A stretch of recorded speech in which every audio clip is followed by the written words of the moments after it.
லெபனானில் களமிறங்கியுள்ள சவுதி அரேபியாவும் துருக்கியும். காசாவிலே கொத்தாக அளிக்கப்பட்ட படை தளபதிகளும் துணை தளபதிகளும். அமெரிக்க போர் கப்பல்களை பதம் பார்க்கும் யெமன் ஹவுதி இராணுவத்தினரும் சவுதி அரேபியாவின் ஜித்தா துறைமுகத்திற்குள்ளே மறைந்து கொள்ளும் அமெரிக்க போர் கப்பல்களும். சிரியா மீதான நிதி கட்டுப்பாடுகளை நீக்கப் போகும் அமெரிக்கா. அணுசக்தி நிலையங்களை பாதுகாப்பதற்கான முதல் கட்ட பயிற்சிகளை ஆரம்பித்த ஈரான்.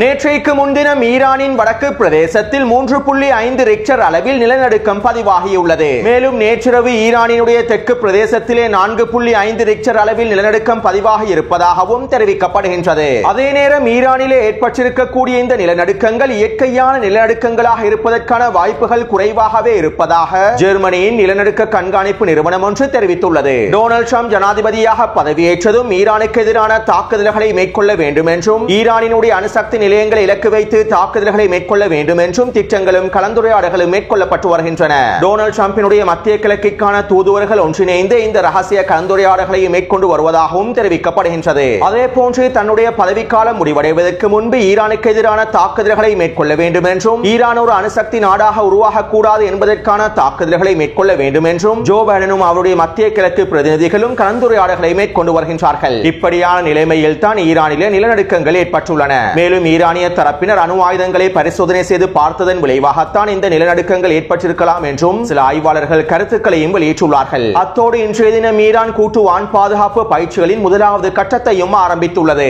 ஈரானின் மிக முக்கியமான அணுசக்தி நிலையமான நட்டான்ஸ் அணுசக்தி நிலையத்திற்கு அருகாமையிலேயே இந்த வான் பாதுகாப்பு பயிற்சிகளுடைய முதலாம் கட்டத்தினை ஈரானிய தலைமைகள் ஆரம்பித்துள்ளார்கள். அதாவது நட்டான்ஸ் அணுசக்தி நிலையமானது எதிரிகளினால் குறிவைக்கப்படும் சந்தர்ப்பத்தில் அவற்றினை முழுமையாக தடுத்து நிறுத்துவதற்கான பயிற்சிகளை ஆரம்பிக்கப்பட்டுள்ளன. இதற்கமைவாக ஈரானிடம் இருக்கக்கூடிய உச்ச வான் பாதுகாப்பு அமைப்புகளும் உச்ச மின்னணு பாதுகாப்பு அமைப்புகளும் குறித்த பிரதேசத்திலே முழுமையாக களமிறக்கப்பட்டுள்ளன. அதே போன்று ஈரானின் இன்னும் ஒரு மிக முக்கியமான அணுசக்தி நிலையமான அகமது ரோஷான் அணுசக்தி நிலையத்தையும் பாதுகாப்பதற்கு ஈரானிய தரப்பினர் எல்லா விதமான ஆயத்தங்களையும் மேற்கொண்டு வருகின்றார்கள். குறித்த அணுசக்தி தளத்திலும் வான் பாதுகாப்பு அமைப்புகளை களமிறக்கி பயிற்சிகளையும் ஆரம்பித்துள்ளார்கள். அத்தோடு நேற்றைய தினம் IRGC குதுஸ் படையினுடைய தலைமை அதிகாரி ஊடகங்களிடம் இவ்வாறு தெரிவித்திருந்தார். இஸ்ரேலிய ஆக்கிரமிப்புக்கு எதிரான தாக்குதலானது தயாராகவே இருக்கின்றது. மேலும் இந்த தாக்குதலை மேற்கொள்வதற்கு முன்பு எல்லா விதமான வேலை திட்டங்களையும் முன்னாயத்தங்களையும் நாங்கள் முழுமையாக முடித்துவிட்டோம். இதனால் இனி வரக்கூடிய நாட்களில் சரியான நேரத்திலே ட்ரூபமிஸ்திரி தாக்குதல்களை நாங்கள் மேற்கொள்வோம். இஸ்ரேலிய ஆக்கிரமிப்புக்கு எதிராக நாங்கள் மேற்கொள்ள போகின்ற இந்த தாக்குதல்களை தடுத்து நிறுத்துவதற்கு இஸ்ரேலிய ஆக்கிரமிப்பிடம் எந்த விதமான பாதுகாப்பு அமைப்புகளும் இல்லை என்றும் IRGC குதுஸ் படையினுடைய தலைமை அதிகாரி தெரிவித்துள்ளார். அதாவது ஈரானிய தரப்பினர் இஸ்ரேலிய ஆக்கிரமிப்பில் இருக்கக்கூடிய மிக முக்கியமான வான் பாதுகாப்பு அமைப்பான அமெரிக்காவின் தாட் வான் பாதுகாப்பு அமைப்பை முழுமையாக இலக்கு வைக்கப் போகின்றார்கள் என்பதனையும் இந்த தாட் வான் பாதுகாப்பை முழுமையாக அளித்ததற்கு பிறகு இஸ்ரேலிய ஆக்கிரமிப்புக்கு எதிரான உச்ச தாக்குதல்கள் மேற்கொள்ளப்படும் என்றும் சில ஆய்வாளர்கள் அவர்களுடைய கருத்துக்களை முன்வைத்துள்ளார்கள். அத்தோடு ஈரானின் பதிலடி தாக்குதல்களை தடுத்து நிறுத்துவதற்கு இஸ்ரேலிய ஆக்கிரமிப்பு ராணுவம் முழுமையாக தயாராகி வருவதாகவும் இஸ்ரேலிய ஆக்கிரமிப்பு ஊடகங்கள் இன்றைய தினம் செய்திகளை வெளியிட்டிருந்தன.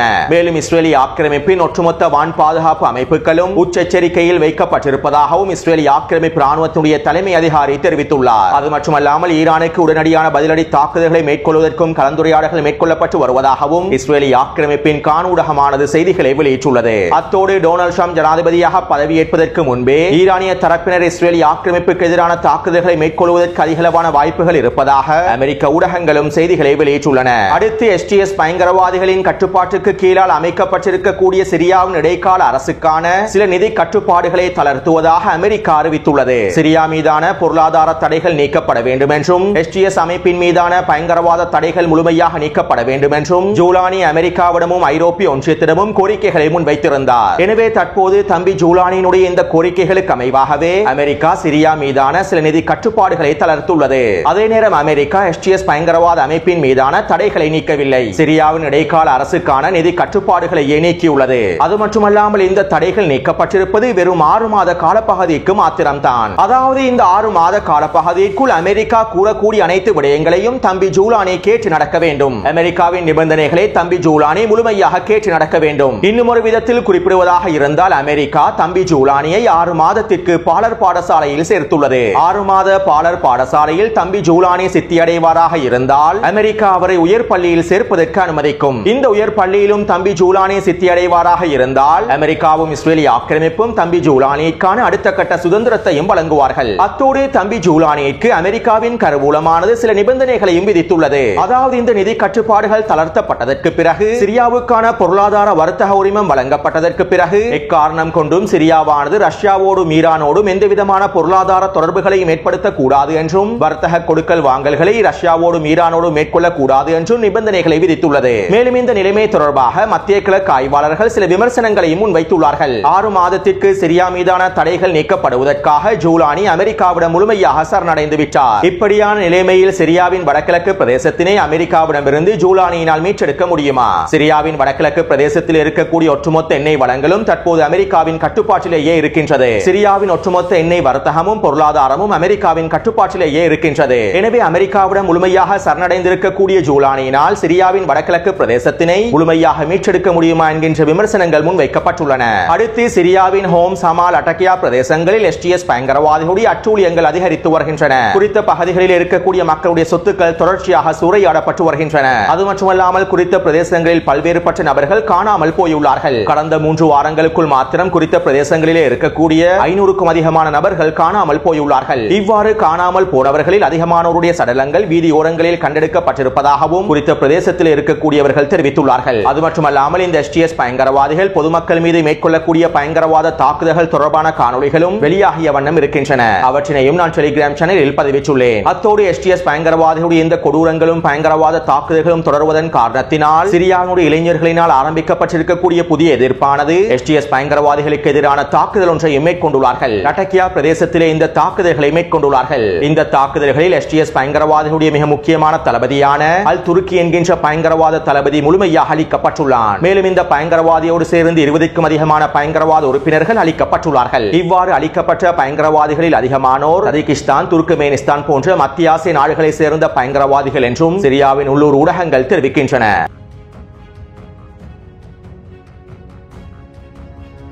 வருகின்ற ஜனவரி 9ஆம் தேதி லெபனானுக்கான புதிய ஜனாதிபதி தெரிவு செய்யப்பட போகின்றார். பல வருடங்களாக பொருளாதார நெருக்கடிகளுக்குள் சிக்கிக் கொண்டிருக்கக்கூடிய லெபனானுக்குள் ஜனாதிபதி தேர்தலை நடத்துவது என்பது அவ்வளவு இலகுவான விடயமல்ல. மேலும் ஜனாதிபதி தேர்தலை நடத்துவதற்கான பொருளாதார வளங்களும் லெபனானுக்குள்ளே குறைவாகவே காணப்படுகின்றன. இதனால் கடந்த 2022ஆம் ஆண்டிலிருந்து காப்பந்து அரசாங்கமே லெபனானை வழி நடத்தியது. இதனால் லெபனானின் அரசியலமைப்பு சட்டத்தின் பிரகாரம் லெபனானினுடைய பாராளுமன்ற சபாநாயகர் அவர்களுக்கு அதிகளவான அதிகாரம் காணப்பட்டது. லெபனானினுடைய பாராளுமன்ற சபாநாயகர் நஹபி பெர்ரி அவர்கள் அமல் இராணுவத்தினுடைய தலைவராகவும் ஹிஸ்புல்லா இராணுவத்திற்கு மிக நெருங்கிய நண்பராகவும் இருக்கின்றார். எனவே லெபனானில் ஹிஸ்புல்லா இராணுவத்தினுடைய ஆதிக்கத்தினை குறைக்க வேண்டுமாக இருந்தால் தெற்கு லெபனான் பிரதேசத்திலிருந்து ஹிஸ்புல்லா இராணுவத்தினை முழுமையாக வெளியேற்ற வேண்டுமாக இருந்தால் லெபனான் சபாநாயகருடைய அதிகாரங்களையும் முழுமையாக குறைக்க வேண்டும். இதற்காகவே அமெரிக்காவும் இஸ்ரேலிய ஆக்கிரமிப்பு மேற்குலக நாடுகளும் ஒன்றிணைந்து லெபனானுக்கான புதிய ஜனாதிபதியை தெரிவு செய்வதற்கான அடுத்த கட்ட காய் நகர்த்தல்களை மேற்கொண்டார்கள். மேலும் லெபனானினுடைய புதிய ஜனாதிபதியாக லெபனானின் அரசை இராணுவத்தினுடைய தலைமை அதிகாரியாக இருக்கக்கூடிய ஜோசப் பவுனை தெரிவு செய்ய வேண்டும் என்றும் அமெரிக்காவும் இஸ்ரேலிய ஆக்கிரமிப்பும் வேலை திட்டங்களை முன்னெடுத்தார்கள். இவை தொடர்பாக நான் முன்னே காணொளிகளிலும் தெளிவாக குறிப்பிட்டுள்ளேன். எனவே தற்போது நாளை மறுதினம் லெபனானுக்கான புதிய ஜனாதிபதி தெரிவு செய்யப்பட போகின்றார். மேலும் லெபனான் பொதுமக்கள் வாக்களித்து இந்த ஜனாதிபதி தெரிவு செய்யப்பட போவதில்லை. இலங்கை பொருளாதார நெருக்கடிக்குள் முழுமையாக சிக்கிக் கொண்ட சந்தர்ப்பத்தில் கோட்டாபே ராஜபக்ஷ தன்னுடைய பதவியை ராஜினாமா செய்திருந்தார். இவ்வாறு அவர் தன்னுடைய பதவியை ராஜினாமா செய்ததற்கு பிறகு இலங்கையினுடைய பாராளுமன்றத்தில் வாக்கெடுப்புகள் நிகழ்த்தப்பட்ட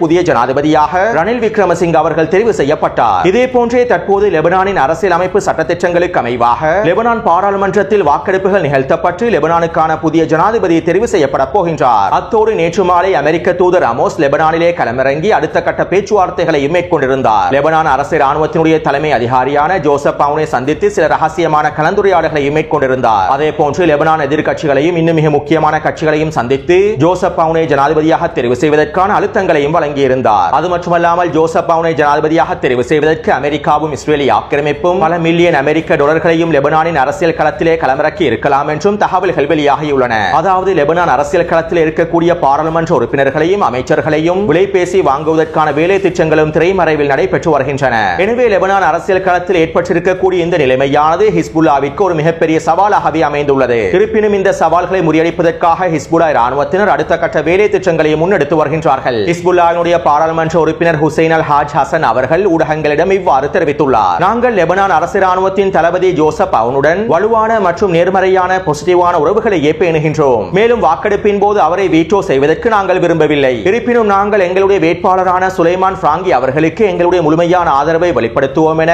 பாராளுமன்ற உறுப்பினர் ஹுசைன் அல் ஹாஜ் ஹசன் அவர்கள் ஊடகங்களிடம் தெரிவித்துள்ளார். அதேபோன்று ஹிஸ்புல்லாவின் அடுத்த மிக முக்கியமான பாராளுமன்ற உறுப்பினரான ஹசன் ஃபதுலுல்லா அவர்கள் இவ்வாறு தெரிவித்துள்ளார். லெபனான் மக்கள் மீது ஜனாதிபதியை யாருக்கும் திணிக்க முடியாது. மேலும் லெபனான் மக்கள் மீது ஜனாதிபதியை திணிக்கக்கூடிய வெளிப்புற அழுத்தங்களை நாங்கள் முழுமையாக நிராகரிக்கின்றோம். லெபனானின் அரசியல் களத்திலே வெளிப்புற அழுத்தங்கள் முழுமையாக நீக்கப்பட வேண்டும். அத்தோடு ஜனவரி 9ஆம் தேதி லெபனானுக்கான புதிய ஜனாதிபதியை தெரிவு செய்வதற்கு அமல் அமைப்புடன் முழுமையாக ஒன்றிணைந்து செயற்படுவோம். லெபனானின் அரசியல் சட்டத்திட்டங்களுக்கு அமைவாக நேர்மையான முறையில் புதிய ஜனாதிபதியை தெரிவு செய்வதில் நாங்கள் எங்களுடைய பங்களிப்பை முழுமையாக வழங்குவோம் என ஹிஸ்புல்லாவுடைய பாராளுமன்ற உறுப்பினர் ஹசன் ஃபதுலுல்லா அவர்கள் தெரிவித்துள்ளார். அத்தோடு லெபனான் அரசியல் களத்தில் சவுதி அரேபியாவும் துருக்கியும் களமிறங்கியுள்ளன.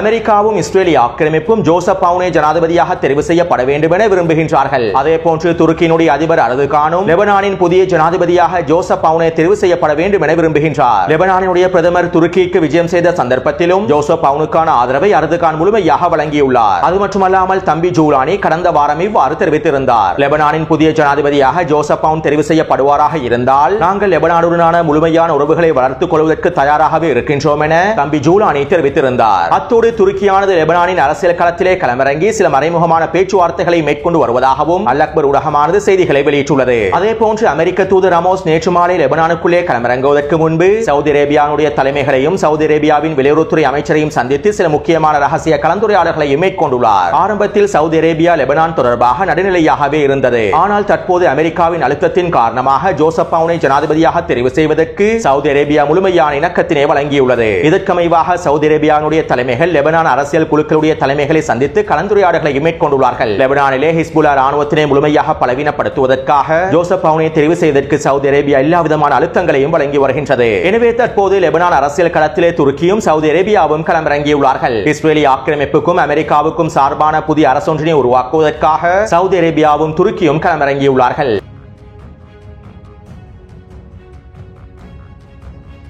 அடுத்து காசாவின் யுத்தநிறுத்த பேச்சுவார்த்தைகள் மீண்டும் தோல்வியில் முடிவடைவதற்கான வாய்ப்புகள் அதிகமாக இருப்பதாக பலஸ்தீனிய ஊடகங்கள் தெரிவித்துள்ளன. அத்தோடு வடக்கு காசாவிலே பலஸ்தீனிய போராளிகள் மேற்கொண்ட தாக்குதல்களில் இஸ்ரேலிய ஆக்கிரமிப்பின் 932வது படைப்பிரிவினுடைய தளபதி காசாவிலே முழுமையாக அளிக்கப்பட்டுள்ளார். மேலும் இவரோடு சேர்ந்து 3 துணை தளபதிகளும் வடக்கு காசாவிலே முழுமையாக அளிக்கப்பட்டிருப்பதாகவும் இஸ்ரேலிய ஆக்கிரமிப்பு ராணுவமும் ஊடகங்களும் ஒப்புக்கொண்டுள்ளன.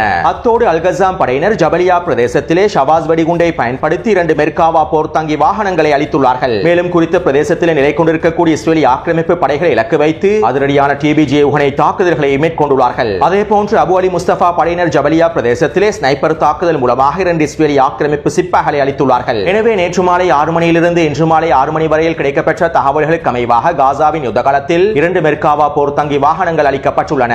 5க்கும் அதிகமான இஸ்ரேலிய ஆக்கிரமிப்பு சிப்பாய்கள் கொல்லப்பட்டும் படுகாயங்களுக்கும் உள்ளாக்கப்பட்டுள்ளார்கள். அடுத்து யமன் ஹவுதி ராணுவத்தினர் அவர்களுடைய தொடர்ச்சியான தரமான தாக்குதல்களை மேற்கொண்டு வருகின்றார்கள். செங்கடல் பிரதேசத்தில் அமெரிக்காவின் போர்க்கப்பலான ட்ரூமேன் போர்க்கப்பலை இலக்கு வைத்து தொடர்ச்சியான தாக்குதல்களை மேற்கொண்டு வருகின்றார்கள். இருப்பினும் யமன் ஹவுதி ராணுவத்தினுடைய தாக்குதல்களிலிருந்து தப்பித்துக் கொள்வதற்காக அமெரிக்காவின் குறித்த போர்க்கப்பலானது சவுதி அரேபியாவின் ஜித்தா துறைமுகத்திற்குள்ளே மறைந்து கொள்கின்றது. மேலும் நேற்றிரவு அமெரிக்காவின் குறித்த போர்க்கப்பல் ஜித்தா துறைமுகத்திலிருந்து செங்கடல் பிரதேசத்திற்குள்ளே நுழைந்திருந்தது. இந்த சந்தர்ப்பத்தில் தான் யமன் ஹவுதி ராணுவத்தினர் கப்பல் எதிர்ப்பு ஏவுகணை தாக்குதல்களையும் ட்ரோன் தாக்குதல்களையும் மேற்கொண்டுள்ளார்கள். இந்த தாக்குதலினால் சேதமடைந்த அமெரிக்காவின் போர்க்கப்பலானது மீண்டும் சவுதி அரேபியாவின் ஜித்தா துறைமுகத்திற்குள்ளே மறைந்து கொண்டிருக்கின்றது என்றும் தெரிவிக்கப்படுகின்றது. அடுத்து நேற்றிரவு யமன் ஹவுதி ராணுவத்தினர் டெல் அவீவின் தெற்கு பிரதேசமான அஷ்கலோன் பிரதேசத்தினை இலக்கு வைத்து 2 ட்ரோன் தாக்குதல்களை மேற்கொண்டிருந்தார்கள். குறித்த பிரதேசத்தில் இருக்கக்கூடிய ராணுவ தளத்தினை இலக்கு வைத்து இந்த தாக்குதல்கள் வெற்றிகரமாக மேற்கொள்ளப்பட்டிருப்பதாகவும் யமன் ஹவுதி ராணுவத்தினுடைய ஊடக பேச்சாளர் தெரிவித்துள்ளார். எனவே இந்த காணொளி தொடர்பான கருத்துக்களை பதிவிடுங்கள். தொடர்ந்து என்னுடன் இணைந்திருங்கள். நன்றி, வணக்கம்.